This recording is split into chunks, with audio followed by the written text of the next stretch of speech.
स्वागत है आपको एक बार फिर से आपके अपने YouTube चैनल रस्तोगी कोचिंग में। आज के इस वीडियो में कक्षा 10 के गणित प्रश्नावली 4.3 के बारे में अध्ययन करेंगे। यदि पिछले भाग का वीडियो आप सभी विद्यार्थी नहीं देखे होंगे तो प्लेलिस्ट में वीडियो है, वहां से जाकर के वीडियो को देख सकते हैं। तो इस भाग में प्रश्न नंबर 1 से लेकर के सभी आगे के प्रश्नों को हल करके बताया जाएगा। तो पहला प्रश्न दिया गया है, निम्न द्विघात समीकरणों के मूलों की प्रकृति ज्ञात कीजिए।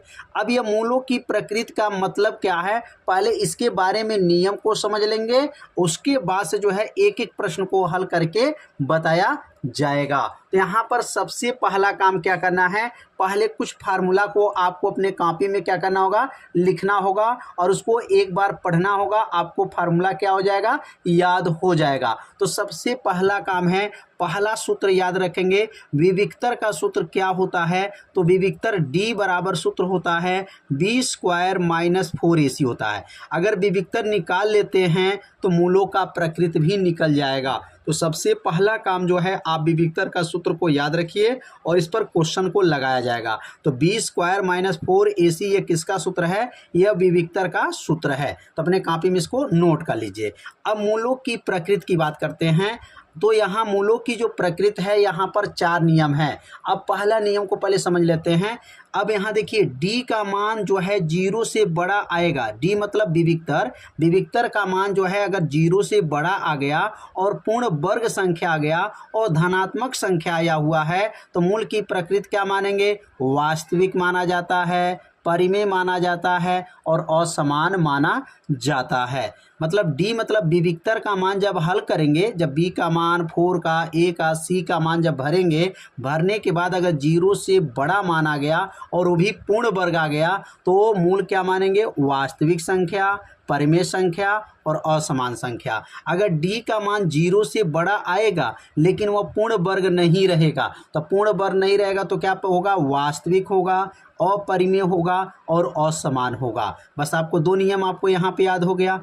अगर D का मान 0 से छोटा, 0 से छोटा मतलब -1, -2, -3, अगर D का मान -5, -6 आ गया, मतलब ऋणात्मक संख्या अगर आ गया तो मूल क्या माना जाता है, अधिकल्पित माना जाता है या काल्पनिक माना जाता है। अगर D का मान 0 आ गया, मतलब हमने विविक्तर हल किया और विविक्तर हल करने पर D का मान 0 आ गया, तो जब 0 आता है तो मूल क्या मानते हैं, वास्तविक माना जाता है, समान माना जाता है और बराबर माना जाता है। तो पहले इस नियम को अपनी कॉपी में क्या कीजिए, नोट कर लीजिए। अभी आपको यह समझ में नहीं आ रहा होगा, जब इस पर क्वेश्चन को हल करेंगे तो आपको पूरा आपको क्या हो जाएगा, समझ में आ जाएगा। तो पहले इस सूत्र को अपने कॉपी में अच्छे से नोट करिए और इसको याद रखिए। D का मान जो है अगर 0 से बड़ा आए, अपूर्ण वर्ग आएगा तो वास्तविक, परिमेय, असमान, और पूर्ण वर्ग नहीं है तो वास्तविक, अपरिमेय, असमान।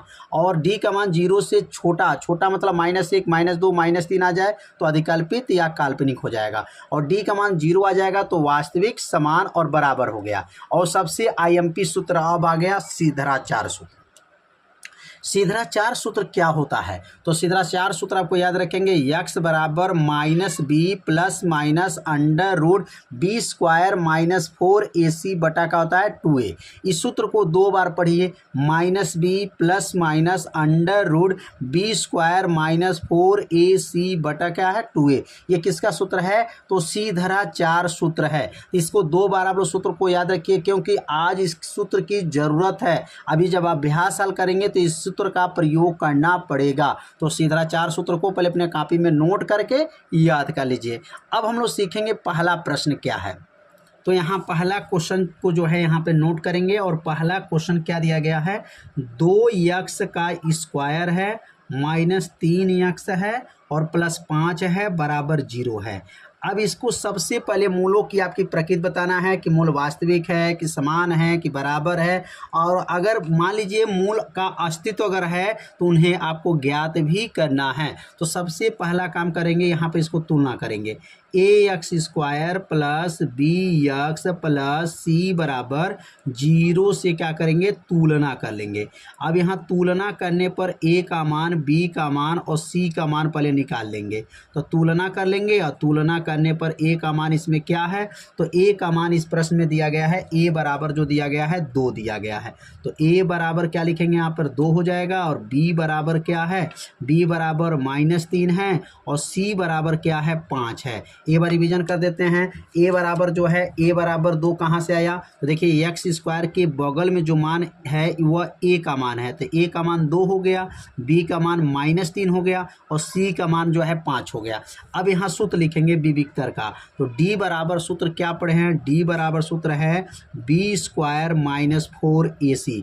यह किसका सूत्र है, तो विविक्तर का यह सूत्र है। अब इसमें मान को भरेंगे, तो डी बराबर हो गया, अब यहाँ पर b का मान क्या है, तो b का मान -3 का क्या हो जाएगा, वर्ग हो जाएगा, -4 गुणे a का मान 2 हो गया, और c का मान 5 हो जाएगा। ये किसका मान भरे हैं, तो b का वर्ग हो गया, -4 हो गया, ये a का मान हो गया, ये c का मान हो गया, और -3 का वर्ग करेंगे तो ये 9 हो जाएगा। -3 का वर्ग 9, वर्ग से माइनस हट जाता है, याद रखिएगा, वर्ग से माइनस को क्या करते हैं, हटा देते हैं। 4 दूनी 8 हो गया, और 8 में 5 का गुणा करेंगे तो 8 पच्चे क्या हो जाएगा, 40 हो जाएगा। 8 पच्चे 40 हो गया, और 9 में से जब 40 को घटा देंगे तो क्या आ जाएगा, माइनस जो है यहाँ पर 31 आ गया। अब यहाँ पर देख रहे हैं डी का मान -31 आ गया। अब ये डी का मान जब माइनस में आ गया तो मूल बताइए क्या है। अभी हम लोग बताए हैं कि जब माइनस आएगा तो मूल हमेशा याद रखेंगे, मूल या अधिकल्पित मानिएगा या काल्पनिक मानिएगा। अतः मूल क्या है, अधिकल्पित है। अधिकल्पित क्यों है, क्योंकि यहाँ माइनस में आ गया, जब माइनस में आएगा तो अधिकल्पित होगा या क्या हो जाएगा, काल्पनिक हो जाएगा। दोनों में से कोई एक मानना पड़ेगा। अब माइनस आने पर अधिकल्पित या काल्पनिक होगा। ध्यान देंगे, d का मान यहाँ पर माइनस में आ गया तो मूल को अधिकल्पित माना जाता है और काल्पनिक माना जाता है। कब माना जाता है, जब माइनस आ जाता है। तो पहला क्वेश्चन माइनस होने की वजह से अब इसका जो है अस्तित्व नहीं है, और अस्तित्व नहीं होने की वजह से उनको ज्ञात नहीं करना। उनको ज्ञात का मतलब x का मान यहाँ निकालना है, तो यहाँ पर जो है अधिकल्पित आ गया, काल्पनिक आ गया, तो इसलिए लिख देंगे यहाँ पर कि यह यहाँ पर मूलों का अस्तित्व नहीं है। मूलों का अस्तित्व नहीं है, मूलों का अस्तित्व नहीं, माइनस आने की वजह से मूलों का अस्तित्व नहीं है, अस्तित्व नहीं है। पहला क्वेश्चन जो है समाप्त हो गया। अब दूसरा प्रश्न को चेक करेंगे, क्या ये मूलों का अस्तित्व है कि नहीं है। अब यहाँ दूसरा प्रश्न क्या दिया गया है, तो प्रश्न नंबर दूसरा दिया गया है 3x स्क्वायर है, 3x स्क्वायर -4 करने में 3 x है प्लस 4 है बराबर क्या है, 0 है। अब इसको तुलना करेंगे, किससे तुलना होगा, यहाँ तुलना करेंगे ax square plus bx plus c बराबर 0 से क्या करेंगे, तुलना कर लेंगे, और तुलना करने के बाद से a का मान, b का मान और c का मान निकालेंगे तुलना करने पर। अब a के सामने क्या है, तो a बराबर 3 है, b बराबर क्या है, -4 करने में 3 है, और c बराबर क्या है, तो 4 है। तो a का मान, b का मान और c का मान जब निकल जाएगा तो अब यहाँ पर विविक्तर का सूत्र लिखेंगे, और विविक्तर का सूत्र क्या होता है, b स्क्वायर -4ac होता है। अब यहाँ d बराबर, b का मान क्या रखेंगे, -4 करने में 3 का क्या हो जाएगा, वर्ग हो जाएगा, -4 गुणे a का मान 3 हो गया और c का मान 4 हो गया।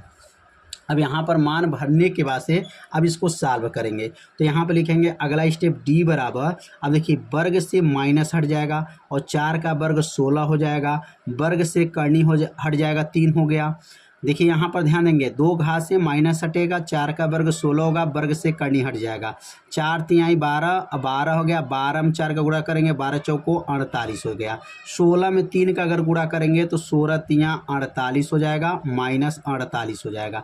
अब 48 में से 48 घटा देंगे तो अब यहाँ 48 में से 48 चला गया, क्या गया, 0 आ गया।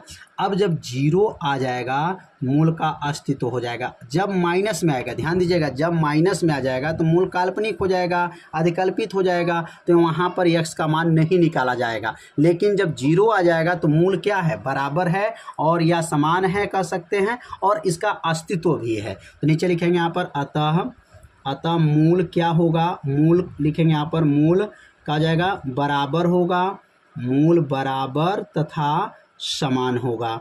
जब 0 आता है तो मूल बराबर तथा क्या मानते हैं, समान मान लेते हैं, बड़ा समान है। और इसका क्या अस्तित्व है, तो लिखेंगे इसका अस्तित्व है। अब यहाँ पे सीधा 4 सूत्र लागू कर सकते हैं, इसका अस्तित्व जो है। अब अस्तित्व क्यों है, क्योंकि यहाँ पर माइनस मान नहीं आया है, तो लिखेंगे इसका अस्तित्व है। अगर माइनस आ गया होता तो अस्तित्व नहीं होता। तो अब यहाँ पर सीधा 4 सूत्र इसमें प्रयोग करेंगे और सीधा 4 सूत्र प्रयोग करके x का मान यहाँ पर निकाला जाएगा। अब यहाँ पर लिखेंगे सीधा 4 सूत्र। अब सीधा 4 सूत्र यहाँ लागू करेंगे तो सीधा 4 सूत्र क्या है, तो सीधा 4 सूत्र यहाँ लिख लेंगे। और सीधा 4 सूत्र आप लोग पढ़े हैं, आजे बताए हैं नियम को, अगर नहीं याद है तो सूत्र को याद रखिए। x बराबर है minus b plus minus under root क्या है, बी स्क्वायर माइनस 4ac बटा क्या है 2a। ये किसका सूत्र है, सीधा 4 सूत्र है। अब इसमें मान जब भरेंगे तो x बराबर, अब x बराबर माइनस उतर गया, इसमें b का मान क्या आया था, तो एक बार यह नोट कर दे रहे हैं, यहाँ पर a का मान जो आया था प्रश्न में 3 था और b का मान क्या था, तो b का मान -4 करने में 3 था, और c का मान क्या था, तो c का मान जो है इसमें 4 था। यह a b c का मान जो निकाला गया था। अभी जो सीधा 4 सूत्र से लगाने से पहले जो आप मान रखे थे b का, 4 का, a का, c का, 0 आया था, तो यहाँ a का मान 3 रखे थे, b का मान -4 करने 3 रखे थे और c बराबर 4 रखे थे। अब यहाँ मान रखेंगे तो माइनस यहाँ पहले नोट हो गया। b का मान क्या है, तो b का मान -4 करने में 3 है, प्लस माइनस अंडर रूट। अब इसका मान निकाल चुके हैं हम। अब बी स्क्वायर माइनस 4ac का मान जब निकाले हैं तो क्या आया था, 0 आया था, और 0 रख देंगे, बटा हो जाएगा, 2 हो गया गुणे, और a का मान क्या है, तो a का मान 3 हो गया। अब ये 0 कहाँ से आ गया, तो बी स्क्वायर माइनस 4ac को जब हल किए थे, एक बार और देख लीजिए, यहाँ पे हल किया गया है, तो बी स्क्वायर माइनस 4ac को जब हल किया गया है तो ये b का मान रखा गया था, 4a और c का मान रखा गया था, तो यहाँ d का मान क्या आया था, देखिए d का मान 0 आया था, मतलब बी स्क्वायर माइनस 4ac को हल करने पर 0 आ गया था, तो वही मान यहाँ पे क्या किया गया है, 0 रख दिया गया है। तो यह लाइन आप लोग को समझ में आ गया होगा 0 कहाँ से आया। अब करनी 0 का मान क्या होता है, 0 होता है। अब x बराबर यह माइनस और यह माइनस प्लस हो जाएगा, 4 करनी में 3 हो गया, प्लस माइनस हो गया, करनी 0 का मान 0 हो जाएगा, बटा हो जाएगा, और 2 तिहाई क्या हो गया, 6 हो जाएगा। तो x का मान अब यहाँ पे निकालेंगे तो एक बार प्लस चिन्ह लेंगे और एक बार माइनस चिन्ह लेंगे। ध्यान देंगे, एक बार लिखेंगे प्लस चिन्ह लेने पर, जब एक बार प्लस चिन्ह लेंगे, सीधा 4 नियम में यही आपको ध्यान देना है, एक बार प्लस चिन्ह लिया जाता है, एक बार माइनस चिन्ह लिया जाता है। जब प्लस चिन्ह लेंगे तो x बराबर क्या होगा, 4 करने में 3 प्लस 0 हो जाएगा, और बटा में क्या हो जाएगा, 6 हो जाएगा। तो यहाँ पर प्लस 0 लिखा गया है, तो प्लस अगर इसमें जोड़ते हैं, 4 करनी 3 में 0 जोड़ दें तो x का मान वही आ जाएगा, क्या आएगा, 4 करनी में 3 बटा क्या हो जाएगा, 6 हो जाएगा। अब ये 2 से कट जाएगा, अब 2 से कट जाएगा, 2 दूना 4 होगा, 2 तिहाई 6 हो गया, कट गया। अब बताइए x का मान क्या आ गया, तो x का मान 2 करने में 3 और बटा नीचे क्या हो जाएगा, 3 हो जाएगा। ये किसका मान आ गया, तो यह मान जो है x का मान निकल गया। तो उम्मीद करते हैं यह x का मान कैसे निकाला गया है। एक बार प्लस चिन्ह लिया गया है, और प्लस चिन्ह लेने के बाद से जो है इसमें 0 को जोड़े हैं, तो 0 को जोड़ेंगे तो वही मान आ जाएगा, 4 करनी में 3 हो जाएगा, और 2 से इसको काट दीजिए, 2 से इसको काट दीजिए, 2 करनी में 3 बटा क्या हो जाएगा, 3 होगा। कौन चिन्ह लिया गया है, प्लस चिन्ह लिया गया है। अब कौन सा चिन्ह लेंगे, तो यहाँ लिखेंगे माइनस चिन्ह लेने पर, माइनस चिन्ह लेंगे, एक बार प्लस चिन्ह लेंगे, एक बार माइनस चिन्ह लेने पर। माइनस चिन्ह जब लिया जाएगा तो यहाँ पर जब प्लस को लेंगे तो माइनस को छोड़ देते हैं, और माइनस को लेंगे तो प्लस को छोड़ देते हैं। तो x बराबर क्या हो जाएगा, 4 करनी में 3 हो जाएगा, माइनस 0 हो गया, बटा क्या हो जाएगा, 6 हो जाएगा। x बराबर हो जाएगा 4 करनी में 3 हो गया, बटा 6 हो जाएगा। अब 2 से इसको काटेंगे तो 2 दूना 4, 2 तिहाई 6 हो जाएगा। x का मान क्या आ गया, 2 करनी में 3, अब बटा हो जाएगा यहाँ पर नीचे 3 हो जाएगा। तो यह लाइन आप लोग को समझ में आ गया होगा कैसे यहाँ पर इसको हल किया गया। समझ में आ गया होगा कि x का मान निकला 2 करनी में 3/3 और यहाँ निकला 2 करनी में 3/3, यहाँ x का मान निकल गया। अगर उत्तरमाला की बात देखा जाए तो यहाँ परमेकारी गुणक किया गया है। तो परमेकारी गुणक अगर करना चाहें तो क्या लिख सकते हैं, x बराबर 2 करनी में 3 है और यहाँ बटा में इस 3 के जगह पर 2 बार करनी 3 लिख सकते हैं, करनी 3।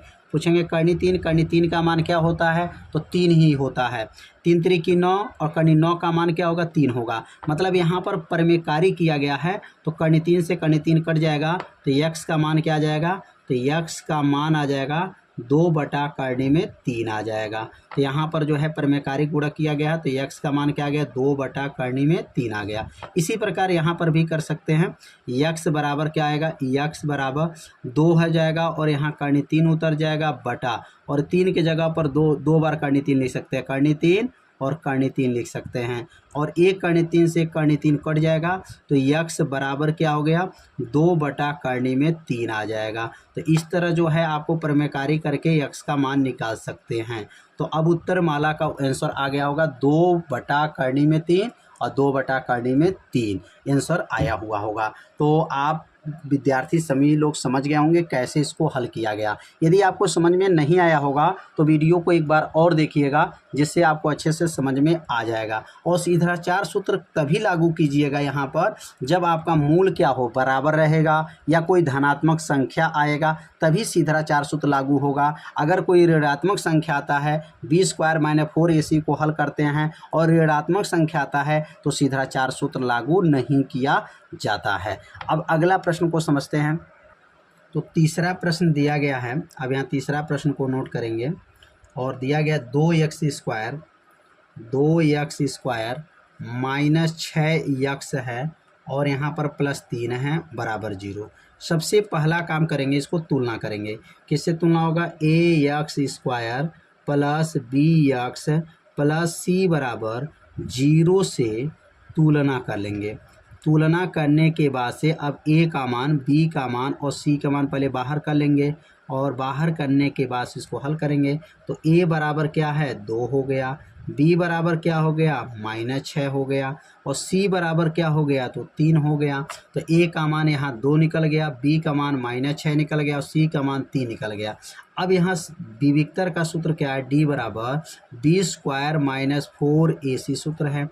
अब b के जगह पे क्या रखेंगे, -6 का वर्ग हो गया, -4 हो गया और a का मान 2 हो गया और c का मान 3 हो गया।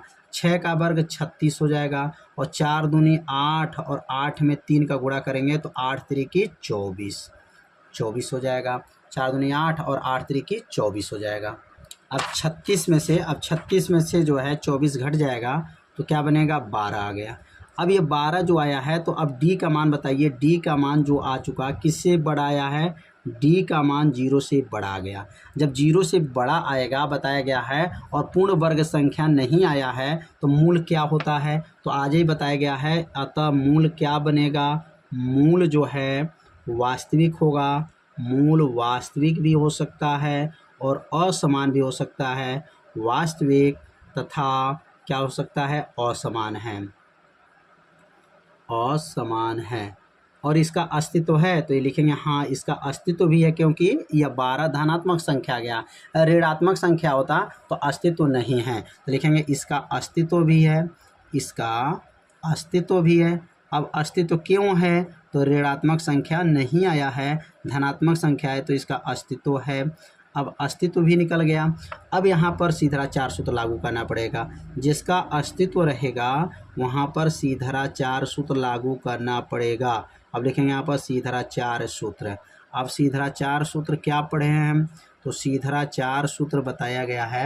यक्स बराबर क्या है, यक्स बराबर minus b plus minus under root b square minus 4ac, b square minus 4ac पूरे का बटा और नीचे क्या बनेगा 2a बन जाएगा। मान भरेंगे अब, यक्स बराबर माइनस और b का मान क्या है -6 है प्लस माइनस अंडर रूट हो जाएगा और बी स्क्वायर माइनस 4ac को हल किया गया है। तो बी स्क्वायर माइनस 4ac को हल किया गया, ऊपर देख सकते हैं बी स्क्वायर माइनस 4ac को हल किया गया है तो उत्तर कितना आया है 12 आया है। तो अब इसके जगह पे क्या लिखेंगे 12 हो जाएगा, 12 हो गया पूरे का बटा हो गया और नीचे 2 गुणे और a का मान क्या है तो a का मान 2 है, मान को रख दिया गया। अब यक्स बराबर माइनस में माइनस का गुणा करेंगे तो यह +6 हो जाएगा, प्लस माइनस हो गया और अंडर रूट। अब यहाँ 12 को तोड़ेंगे, 2 दूना 4 और 4 तिहाई 12 हो गया और बटा में नीचे क्या हो जाएगा 2 दूना 4 हो जाएगा। अब यहाँ पे देख रहे हैं इसका जोड़ा बैठ गया, जोड़ा मतलब यह 2 आपका 2 गुणे 2 है तो यह 2 गुणे 2 जब जोड़ा बैठ जाएगा तो बाहर निकल जाएगा, मतलब रूट से बाहर आ गया।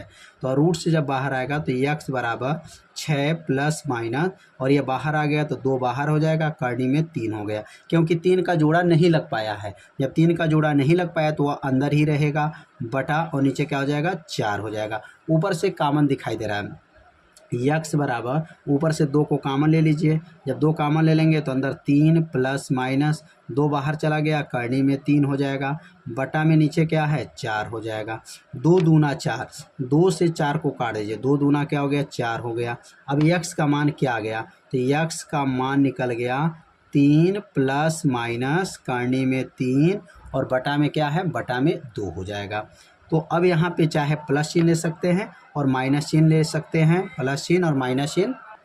तो जो एक्स का मान निकला है इसमें प्लस माइनस चिन्ह दिया है तो एक बार चाहे प्लस चिन्ह ले सकते हैं, एक बार माइनस चिन्ह ले सकते हैं अलग अलग। तो यहाँ पे लिख सकते हैं प्लस चिन्ह लेने पर, अब यहाँ लिखते यहाँ पे लिखेंगे प्लस चिन्ह लेने पर। अगर जब प्लस चिन्ह लेते हैं तो माइनस को छोड़ दीजिएगा और माइनस जब चिन्ह लेंगे तो प्लस को छोड़ देंगे। तो यक्स बराबर क्या हो जाएगा, यक्स बराबर हो जाएगा 3 प्लस करनी में 3 बटा 2 हो जाएगा। ये किसका मान निकल गया, यक्स का मान निकल गया। प्लस चिन्ह लेंगे तो किसको छोड़ दिए, माइनस को यहाँ पर छोड़ दिया गया। अब यहाँ लिखेंगे माइनस चिन्ह लेने पर, जब माइनस चिन्ह को ले लेंगे तो किसको छोड़ देंगे, माइनस चिन्ह लेने पर जब माइनस चिन्ह लेंगे तो प्लस वाले को छोड़ देंगे। तो यक्स का मान क्या आ गया, यक्स बराबर 3 माइनस करनी में 3 बटा 2 हो जाएगा। यही इसका क्या हो जाएगा आंसर हो गया। प्लस चिन्ह लेंगे तो माइनस छोड़ेंगे और माइनस चिन्ह लेंगे तो प्लस को छोड़ देंगे। यहाँ यक्स का 2 मान निकल गया। तो उम्मीद करते हैं ये तीनों प्रश्न जो है आप लोगों को अच्छे से समझ में आ गया होगा। तो इसको अपने कॉपी में नोट कर लीजिए और क्वेश्चन को हल करिए। अगर आपको समझ में नहीं आया होगा तो वीडियो को एक बार और देखिएगा जिससे आपको अच्छे से समझ में आ जाएगा। तो आज के वीडियो में जो है प्रश्न नंबर 1 के तीनों प्रश्न को बताया गया। तो अगले भाग में जो है प्रश्न नंबर 2 से लेकर के आगे के सभी प्रश्नों को हल करके बताया जाएगा। यदि उस भाग का वीडियो देखना चाहते हैं तो प्लेलिस्ट को चेक कीजिएगा, प्लेलिस्ट में वीडियो रहेगा, वहां से जाकर के वीडियो को देख सकते हैं।